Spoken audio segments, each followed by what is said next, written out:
You're watching Entertainment Las Vegas Style. I do a very special show where I am nude from head to toe. After stripteasing, each night the men look so surprised. I change my sex before their eyes. We continue with the illusions of the female tribute artist show, Frank Marino's Divas. Let's talk about that song, Man to Man. I mean, that is an incredible song. I mean, there's a lot of meaning and emotion behind that. Yeah. Because, you know, when you grow up, you know, there's a lot of people that when they think of our show, they think it's maybe going to be strange or whatever. And what I do, I open the show with my Joan Rivers monologue and let them know we're not selling a lifestyle, we're selling a form of entertainment like Milton Berle did, Kabuki, and Shakespeare if you go back. So I let them know it's just a form of entertainment. And then at the end, after they see the whole show, we do Charles Aznavour's What Makes a Man a Man. And it's all about a man who's a female impersonator and how lonely his life is.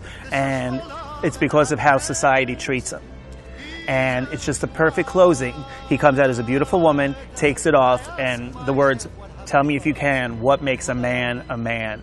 And it brings, so many people come out of the show. I had a Marine come out the other night and say, you know, my wife dragged me to the show, but I got to tell you, you changed my outlook on the world. So that one song, he said, did it.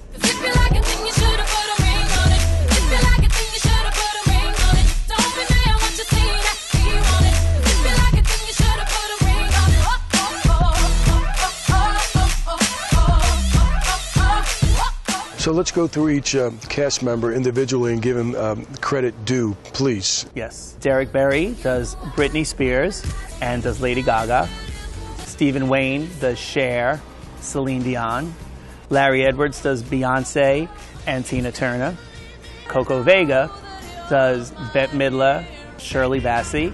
Kenneth Blake does Dolly Parton and Madonna. Crystal Woods does Diana Ross and Whitney Houston.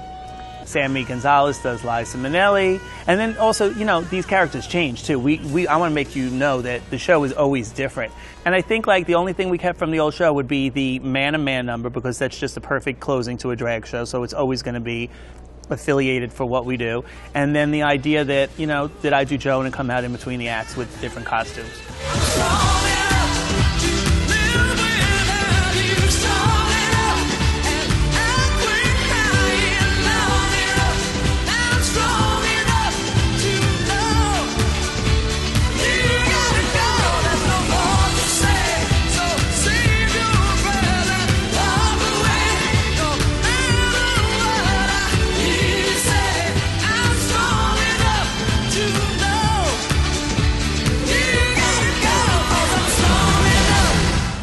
Aside from being a group of actors up there, it's also, I would say, an illusion.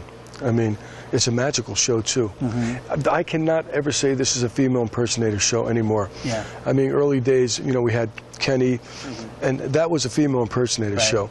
And when you first started out with Lacage, that was a female impersonator show. This show goes beyond female impersonator. I used to feel my competition were other shows like it, whether it be tribute shows or other female impersonation shows. But now I feel like our competition, especially in this economy, because all the smaller shows have closed, and it's really the big production shows that are left, and very few little guys, that we're really just against any show that's on the show. Not against, but, you know, fighting for that same entertainment dollar. And it's not, you know, since we're a small show, we don't have that international budget that these big major conglomerates have. So what I count on is people coming to town and seeing a cab back or an ad and saying, oh, I saw him on this talk show, I saw him on Tony Sacca's show, I saw him on this. And then they come and see the show, because it'll be an interview like this that we do that somebody might enjoy and see a clip or something that makes them want to come back. See what you can do.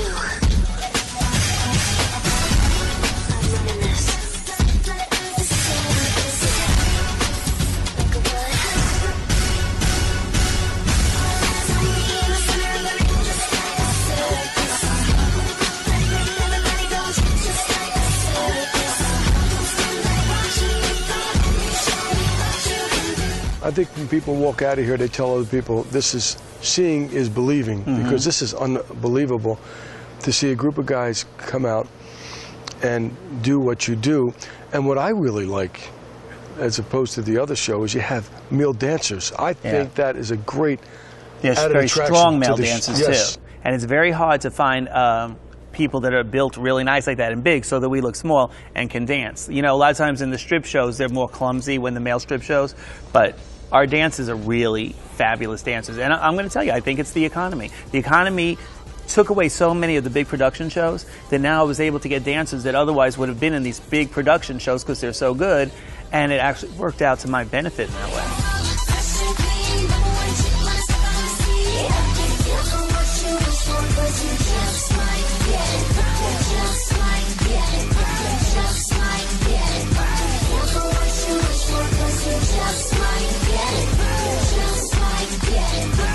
More with Frank Marino's Divas at the Imperial Palace. There's no other place like Las Vegas to see. You're watching Entertainment Las Vegas Style. Not too bad for service and devotion. You would think that I would deserve a fair promotion. I want to move ahead, but the boss won't seem to let me. I swear sometimes that man is out to get me.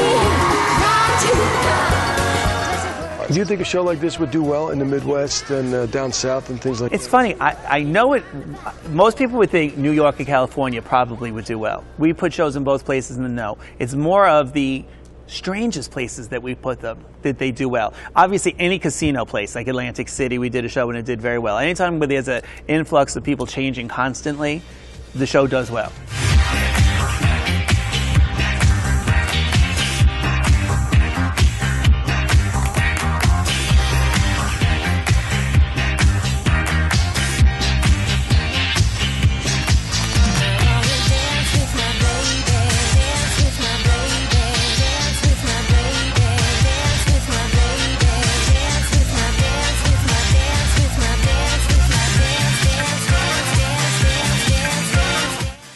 If Joan Rivers hadn't kept reinventing herself, where would Frank Marino be?